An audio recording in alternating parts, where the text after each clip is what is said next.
She was thrown out into the freezing rain with nothing but $20 and a trash bag of clothes. 10 years later, a bizarre, ironclad clause in her late father's will forced her back. What she found hidden in the walls of her childhood home would destroy the family that discarded her. The gravel of the Hastings estate driveway was unforgiving under Victoria's bare knees. It was November 14th, a night etched so deeply into her memory that the phantom chill of it still woke her up in a cold sweat a decade later.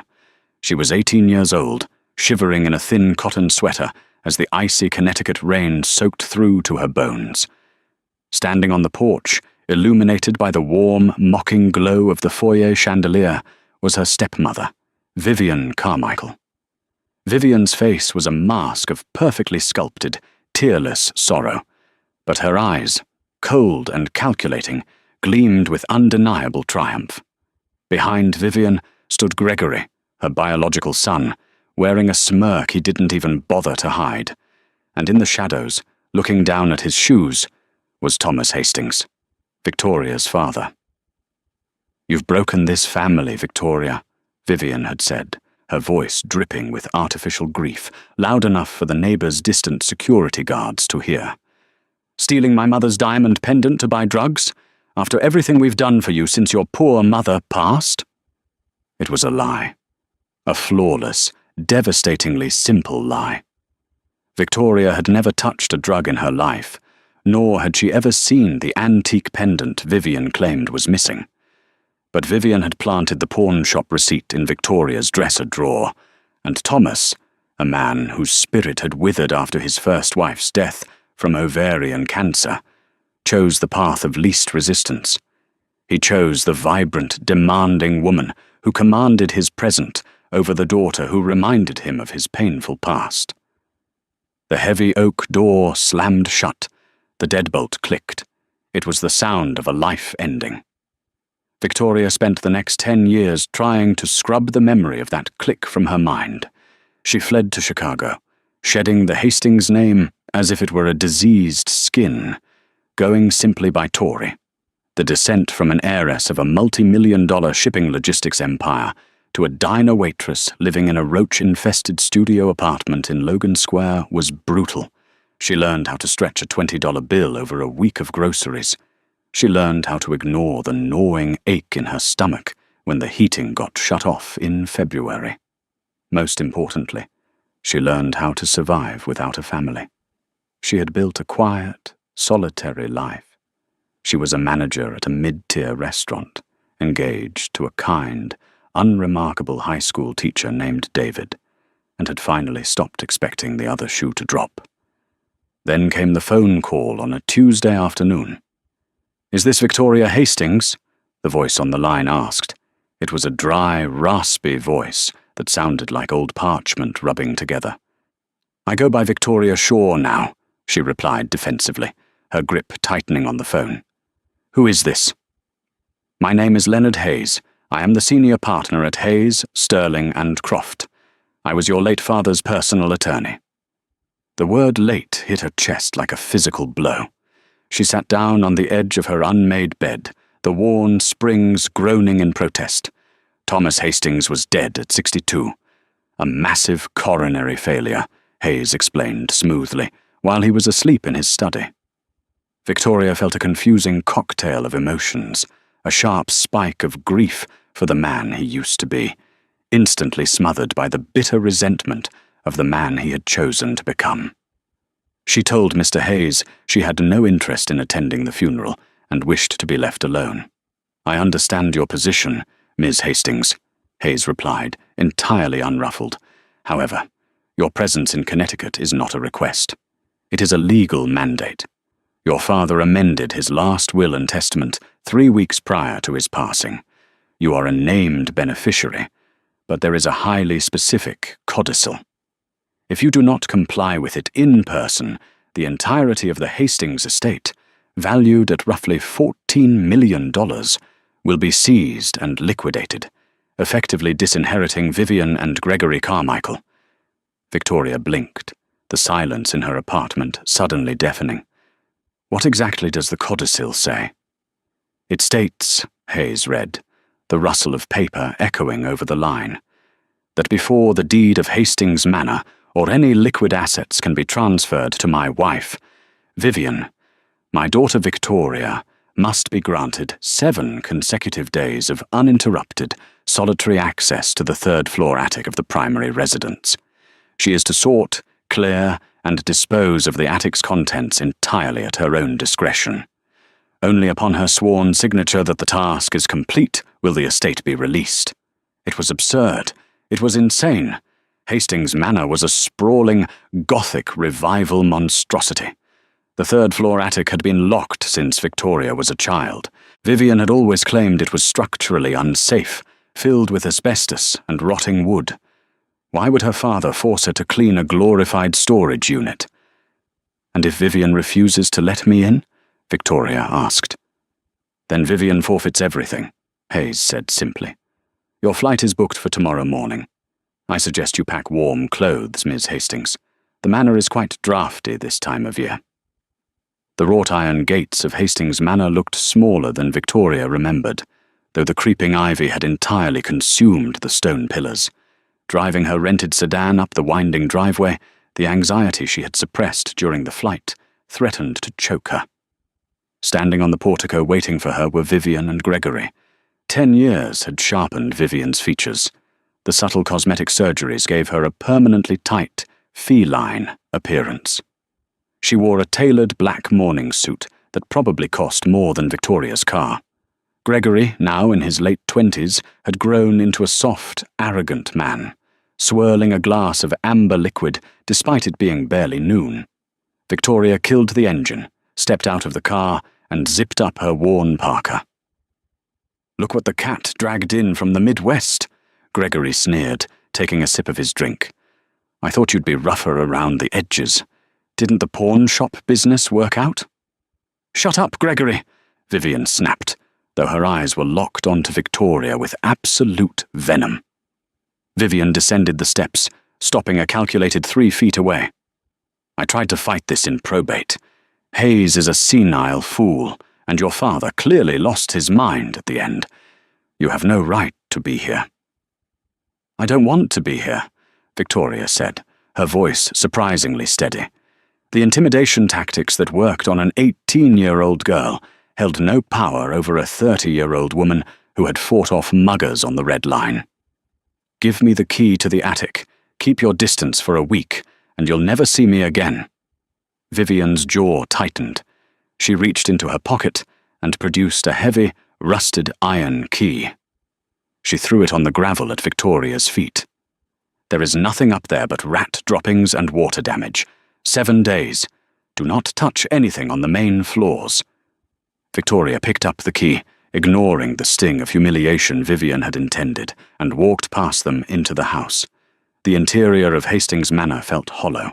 The grand mahogany staircase was devoid of life, the portraits on the walls staring down with dull, painted eyes. Victoria didn't linger. She walked straight to the second-floor landing, turned down the narrow servants' corridor, and faced the heavy oak door leading to the 3rd floor. The iron key turned with a loud, protesting screech. As she pushed the door open, the smell hit her instantly, a thick, suffocating blend of cedar, mothballs, dry rot, and decades of stagnant air. She flicked the wall switch. Surprisingly, a row of bare bulbs hanging from the rafters flickered to life, casting long, eerie shadows across the cavernous space. The attic was massive, spanning the entire footprint of the house. It was a graveyard of generations. There were dressers wrapped in thick plastic, stacks of mildewed oil paintings, headless dress forms, and mountains of cardboard boxes sagging under the weight of time. For the first 2 days, Victoria worked mechanically. Armed with contractor trash bags and a face mask, she sorted through the detritus. She found her mother's old gardening hats. She found Thomas's college trophies. She found childhood toys that brought brief, painful smiles to her face. But there was no hidden treasure. There was no secret message. It was just an old man forcing his estranged daughter to do manual labor from beyond the grave. By the afternoon of the third day, a massive storm rolled into the Connecticut Valley. Thunder rattled the antique glass windows, and rain lashed against the slate roof. Victoria was wrestling with a stack of rotting encyclopedias when a sharp crack echoed above her. A section of the ceiling plaster gave way, and a steady stream of rainwater began pouring directly onto a massive, ornately carved Victorian wardrobe tucked into the darkest corner of the attic. Cursing, Victoria rushed over. The wardrobe was solid oak and incredibly heavy. She threw her shoulder against it, planting her boots on the dusty floorboards, and pushed with all her might to move it away from the leak. With a horrendous scraping sound that gouged the floor, the wardrobe shifted 3 feet to the left. Victoria paused, gasping for breath, wiping sweat and dirt from her forehead. She looked at the wall where the wardrobe had stood for at least 40 years. The floral wallpaper was peeling, but that wasn't what caught her eye. At waist height, exactly where the center of the wardrobe had been, the wooden paneling of the wall was distinctly misaligned. The grain of the wood didn't match the surrounding panels, and there was a faint, rectangular outline, barely visible under the grime. Heart pounding against her ribs, Victoria reached out and pressed her fingers against the wood. It felt hollow. She grabbed a flathead screwdriver from her toolbox and wedged it into the seam. With a sharp twist, the wood snapped back. It wasn't a wall panel. It was a door to a dumbwaiter shaft that had been boarded up and plastered over decades ago. Victoria shined her phone's flashlight into the dark recess. Sitting on the rotting wooden platform of the old lift was a heavy, military-grade steel lockbox and a thick, leather-bound ledger. Hands trembling, she pulled the lockbox out.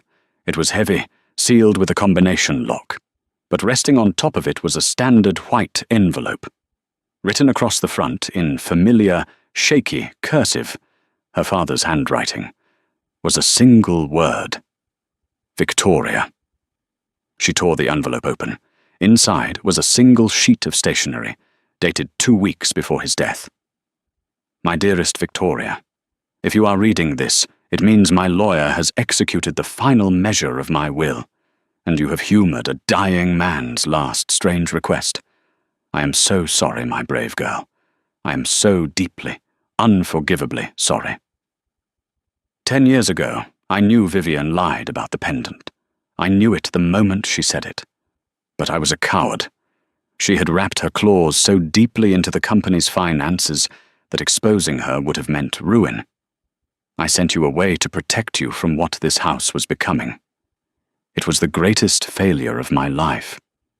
Vivian has been stealing from the logistics firm for 15 years, but that is the least of her crimes.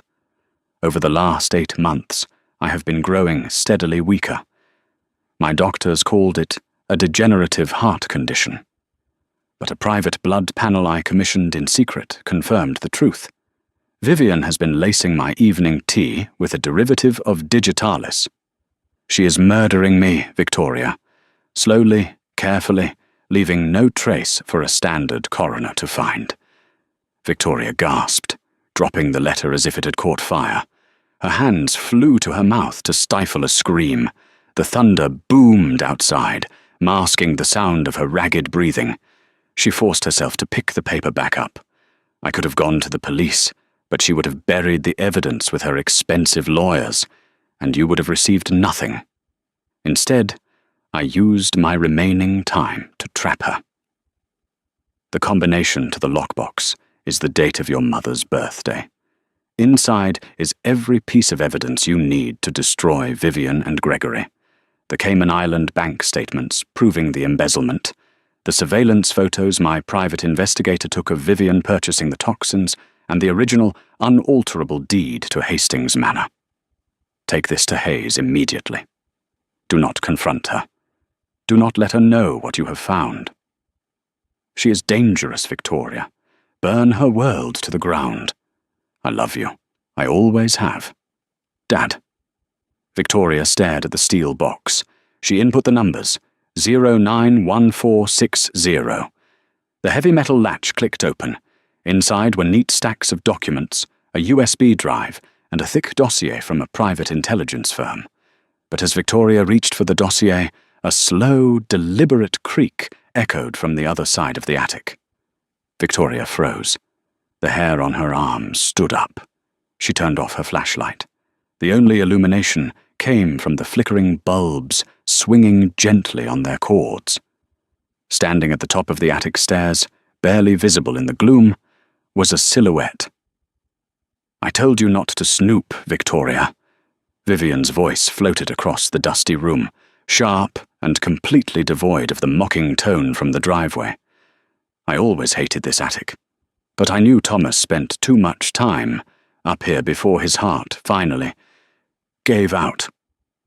Victoria slipped the ledger and her father's letter into her oversized coat pocket, leaving the steel box behind the wardrobe. She picked up a heavy cast-iron fireplace poker from a pile of junk near her feet. "You should have stayed in Chicago, little girl." Vivian stepped fully into the light, and Victoria saw the cold glint of polished steel in her stepmother's hand. The silver barrel of the revolver caught the dull, flickering light of the attic bulbs.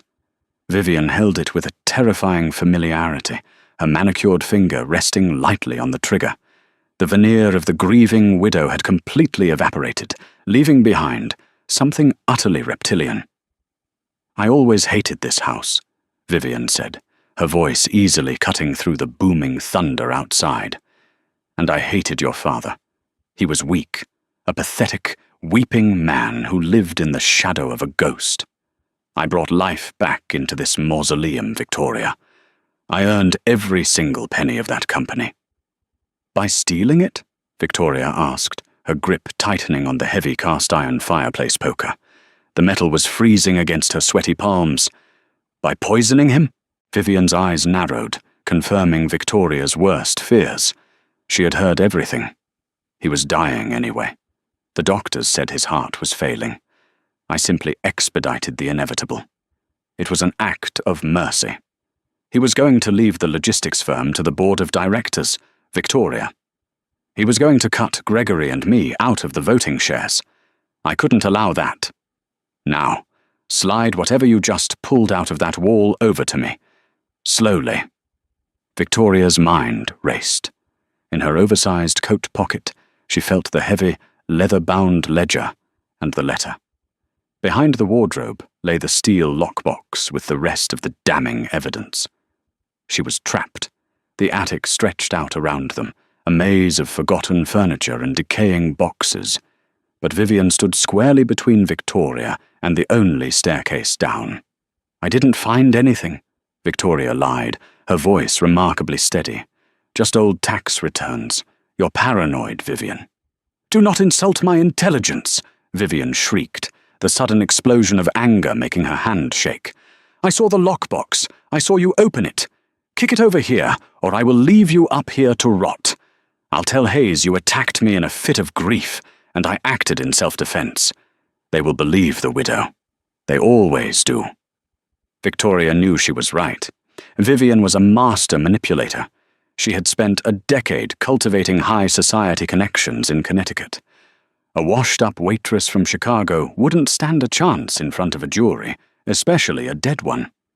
Victoria took a slow, calculated step to the left, positioning herself closer to the gaping hole of the dumbwaiter shaft. The rusty cables hung down into absolute blackness. I said, "Kick it over." Vivian took a step forward, raising the revolver to eye level. Okay, Victoria said, raising her free hand in a placating gesture. She bent down, pretending to reach for the heavy steel box behind the wardrobe. Instead, she coiled her legs beneath her. With a guttural yell, Victoria lunged upward, throwing the cast-iron poker with all her strength, not at Vivian, but directly at the row of bare, exposed light bulbs hanging above the staircase. The heavy iron smashed into the central glass fixture. A shower of sparks erupted like fireworks, followed instantly by a deafening pop. The attic was plunged into absolute, impenetrable darkness. A gunshot rang out, the muzzle flash momentarily illuminating Vivian's shocked, contorted face. The bullet splintered the oak wardrobe mere inches from Victoria's head, showering her with wood shards. Victoria didn't hesitate. She threw herself backward into the open dumbwaiter shaft. She caught the thick, grease-coated iron cables with her bare hands, the coarse wire tearing immediately into her palms. She bit down on her lip to stifle a scream of pain as her full body weight yanked her arms taut. The wooden platform of the dumbwaiter was completely rotted. Her boots smashed right through it, leaving her dangling by her bleeding hands in the narrow, claustrophobic brick chute.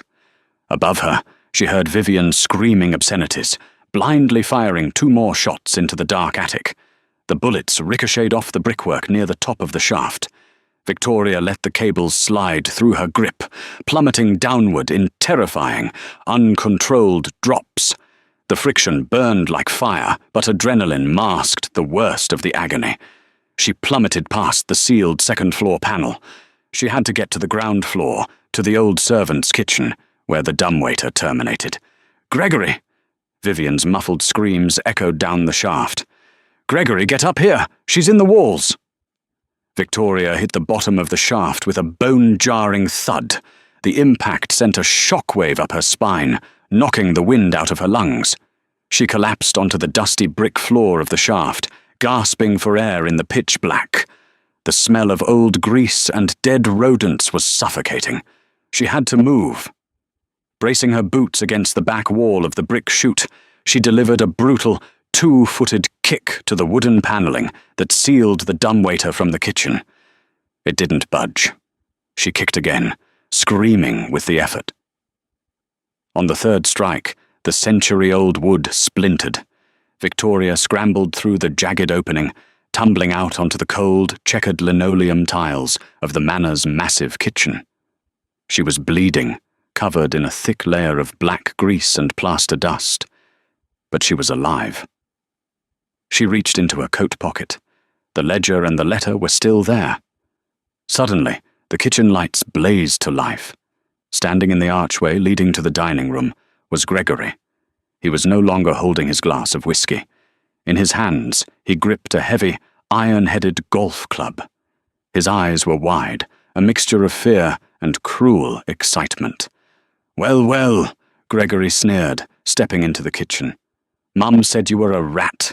Look at you crawling out of the walls." Victoria slowly pushed herself up from the floor. Her hands were slick with her own blood, her muscles screaming in protest. The storm outside raged on, rattling the heavy kitchen windows. "Get out of my way, Gregory," Victoria rasped. "You don't know what she did. She murdered my father. She's going to prison. And if you help her, you're going with her." Gregory let out a sharp, breathless laugh. "Oh, I know exactly what she did, Tori. Who do you think picked up the digitalis from the supplier in the city?" The old man was holding on to the money too tightly. It was time for him to retire. A cold wave of horror washed over Victoria. Gregory wasn't just a spoiled bystander. He was an active accomplice to murder. There was no reasoning with him. Gregory swung the golf club in a wide, vicious arc. Victoria ducked, feeling the wind of the heavy iron head pass inches over her skull as it smashed into the granite countertop, shattering a ceramic fruit bowl into 100 pieces. Before he could recover his swing, Victoria lunged forward. She didn't go for his weapon. She used her momentum to tackle him around the waist, driving him backward. Years of hauling heavy kegs and restraining unruly patrons in Chicago, dive bars had given her a raw, scrappy strength Gregory entirely lacked. They crashed into the heavy oak dining table. Gregory roared in anger, dropping the club and driving his fist into Victoria's ribs. The pain was blinding, but Victoria refused to let go. She grabbed a handful of his tailored shirt and slammed her forehead directly into the bridge of his nose. A sickening crunch echoed through the room. Gregory howled, blood spurting over his face, his hands flying to his ruined nose. Victoria scrambled off him, grabbing the fallen golf club from the floor. She didn't look back. She sprinted through the dining room and into the grand foyer, making a desperate dash for the heavy front doors. "Stop right there!" The voice cracked like a whip. Victoria skidded to a halt. Standing halfway down the grand mahogany staircase was Vivian. The revolver was pointed directly at Victoria's chest.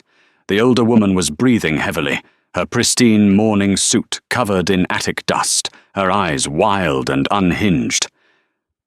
"Drop the club, Victoria," Vivian commanded, descending a step.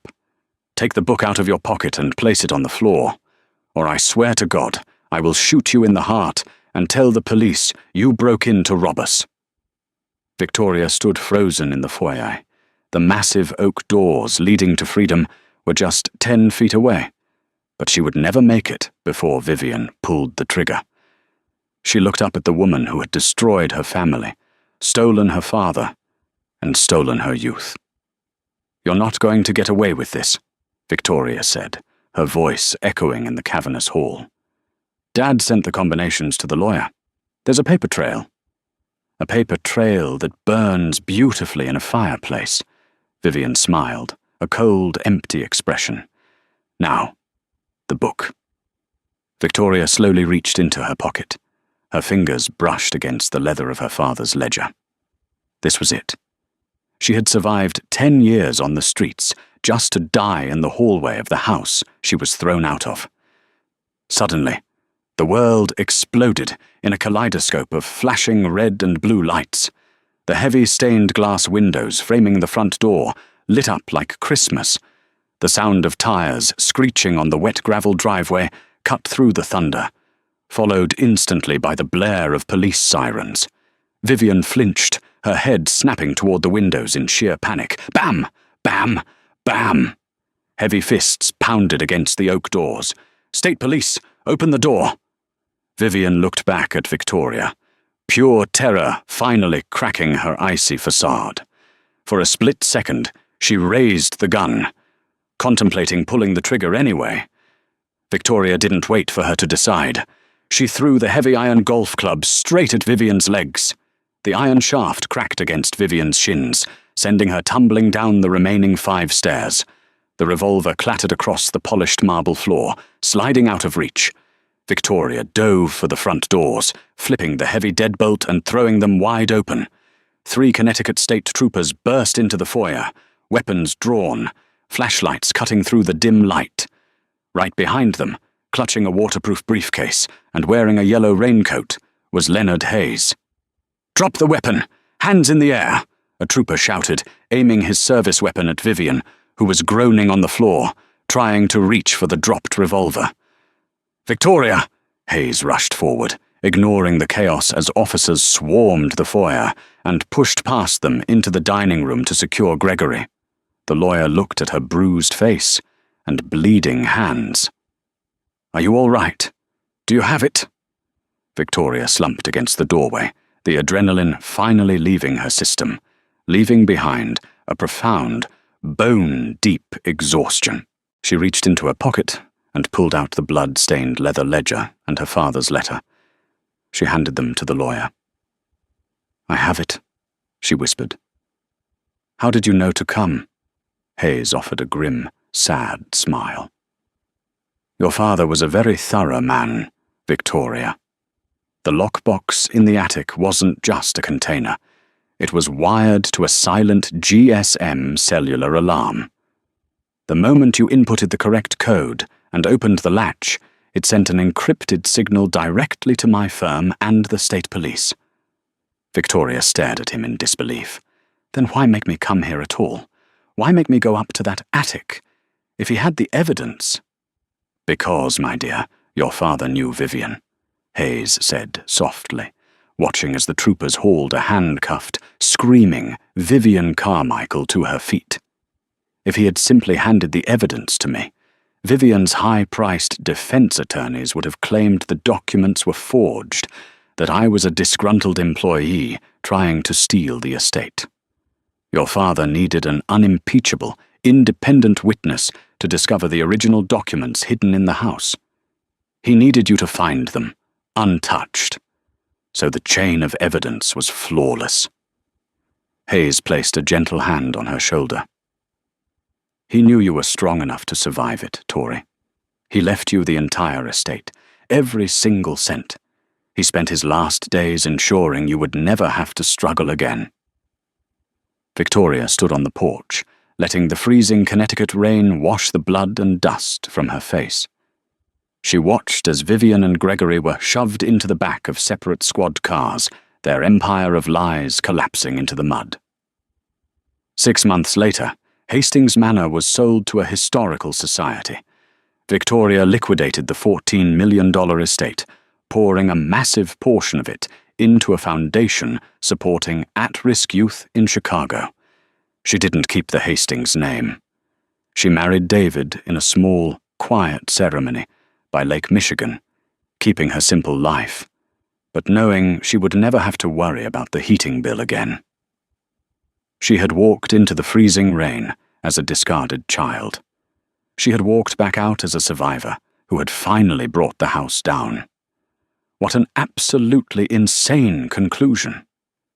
Victoria finally got the justice she deserved, and took down her evil stepmother once and for all.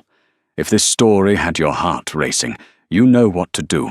Smash that like button, share this video with your fellow true crime and drama lovers, and subscribe for more hidden real-life stories. Let me know in the comments what you would have done in Victoria's shoes.